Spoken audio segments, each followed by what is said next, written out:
The guy to see to ask your questions. Okay. And we'll start with the first question right now. Thank you. Yeah, and whoever asks a question, hold your hand up or wave around it, because we can't see anything with these.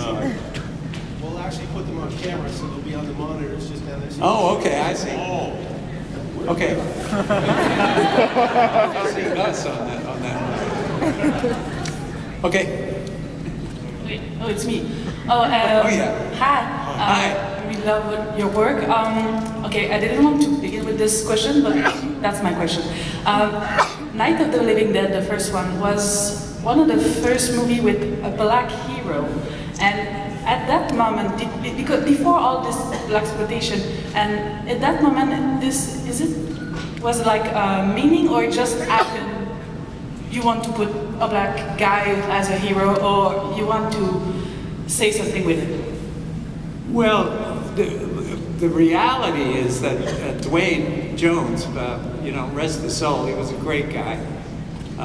Ken knew him well too. There's some history Ken was just telling me today about he and Dwayne.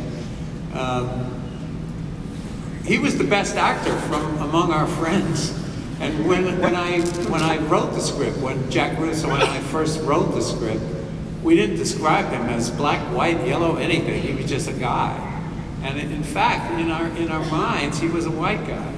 And so the only thing, when Dwayne agreed to do the role, we all sat down together and we said, well, you know what, we should not change the script at all. And that's really all we did, was not change the script. And Dwayne just made a couple of changes because we had written the guy kind of like a tough guy, like a truck driver. And so he used our character used bad language. And Dwayne, the contribution that Dwayne made was, he said, I think he should be articulate and well-spoken. And so that's what he did. He made that character his own by doing it that way. So that was it. Now, of course, it became sort of known as a racial statement. The film became known as a kind of a racial statement, which it was never intended to be.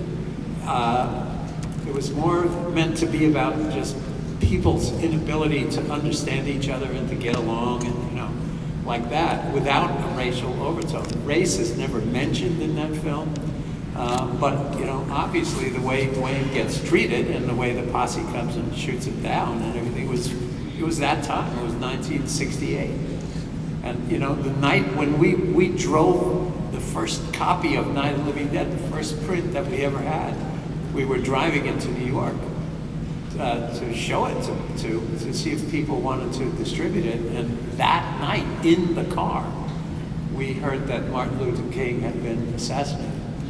And so, I think it was the time that helped make the film so as popular as it's become, and to that extent, it was largely an accident.